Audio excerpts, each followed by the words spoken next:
Eh bien, cher frère, à celui qui a, on donnera encore, et il sera dans l'abondance.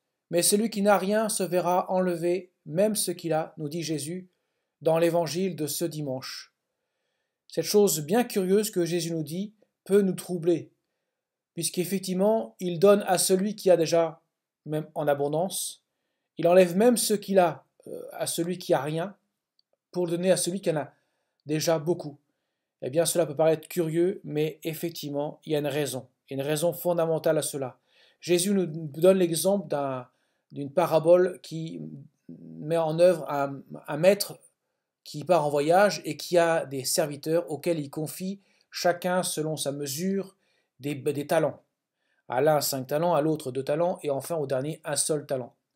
Et il s'avère que ce sont les deux premiers, celui qui en a reçu 5 et celui qui en a reçu 2, qui ont mis en valeur ce qu'ils ont reçu. C'est ceux qui ont fait profiter le capital qu'ils avaient reçu, les talents qu'ils avaient reçus. Et voilà que le dernier, au contraire, lui, après, a eu peur. Il a eu peur, j'ai eu peur de toi. Il a eu peur et donc il a enfoui son talent dans la terre et il le redonne à son maître sans le profit qu'il aurait pu en tirer.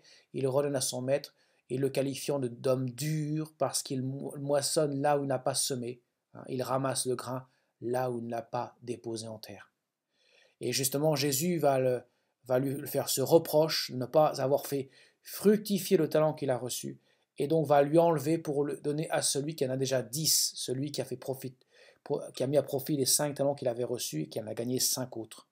Montrant en ce sens eh bien, que ce sont ceux qui, en recevant les talents, les font fructifier, ceux qui mettent à profit cela, que le Seigneur loue.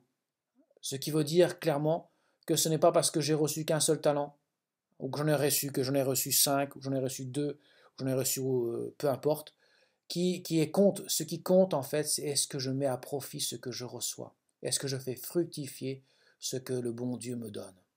Puisqu'il s'agit de cela. Le facteur limitant, ce n'est pas le bon Dieu. Le bon Dieu, lui, il est généreux. Il donne à profusion autant que nous pouvons porter, que nous pouvons avoir. Mais nous, qu'en faisons-nous? Est-ce que nous faisons fructifier ce que nous recevons de Dieu? Est-ce que quand nous recevons ces dons de Dieu, ces talents de Dieu, est-ce que nous les mettons à profit? Est-ce que nous les enrichissons par notre travail, par notre labeur, par notre charité, par l'exercice en fait des 3 vertus théologales que sont la foi, l'espérance et la charité? Parce que ce sont ceux-là les talents, ce sont ceux-là.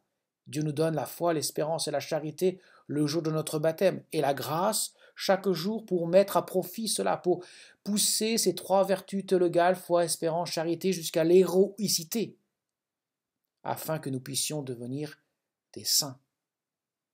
Les saints, précisément ceux que nous avons fêtés il y a quelques jours, eh bien ce sont ceux qui ont mis à profit cela, ceux qui ont fait fructifier la foi, l'espérance et la charité au point que ces vertus étaient héroïques.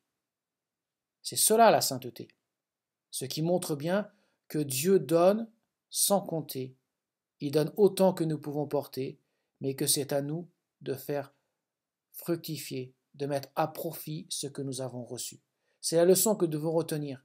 Dieu donne à profusion. Et voilà pourquoi celui qui a en aura encore, et celui qui n'a rien se fera en lui-même ce qu'il a, parce qu'il a reçu et il n'a pas voulu faire fructifier ce qu'il avait reçu.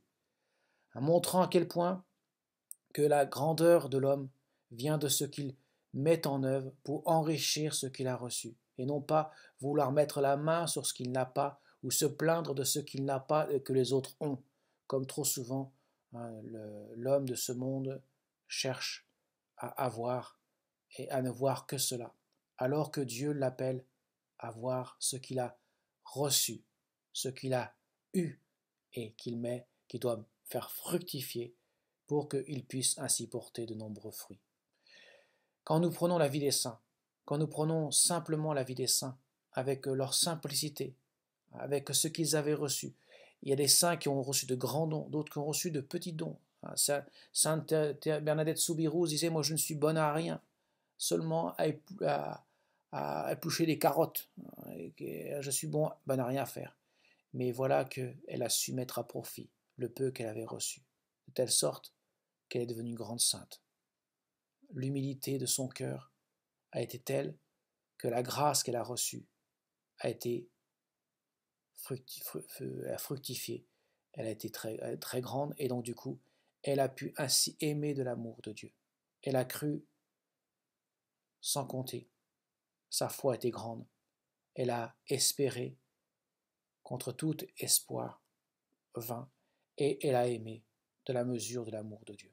Alors demandons au Seigneur, avec l'intercession de tous nos saints patrons, aussi bien nos saints patrons pour notre nom que nous portons, mais que ceux de notre paroisse, que nous puissions mettre à profit ces dons que nous recevons de Dieu, et que nous puissions voir toujours ce que Dieu nous donne et non pas ce que nous n'avons pas.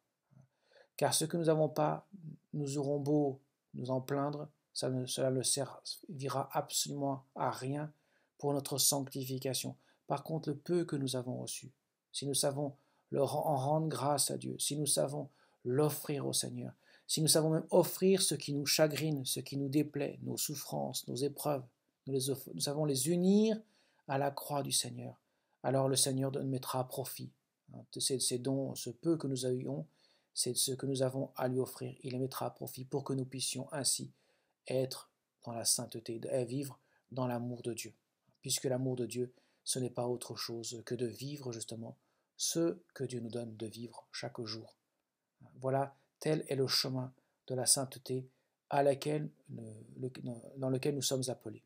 Demandons cela avec l'intercession du cœur immaculé de Marie, qui nous accompagne et qui nous, chaque jour, qui prie pour nous, qui intercède pour nous et qui nous aide justement à vivre le quotidien, à l'offrir uni à son cœur immaculé pour qu'elle puisse ainsi nous aider à voir la grandeur des dons de Dieu, même lorsque nous voyons dans notre monde qui paraît très éloigné de Dieu, nous voyons peu de choses qui nous réjouissent.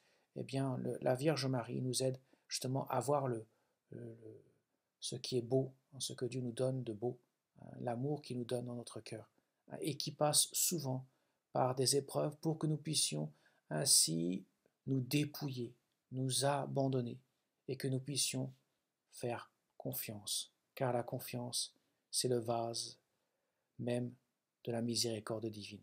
C'est par là que Dieu nous conduit à lui. Et cela passe nécessairement par ces dépouillements, par cette pauvreté, comme dira Jésus, heureux les pauvres de cœur, car le royaume des cieux est à eux. Amen.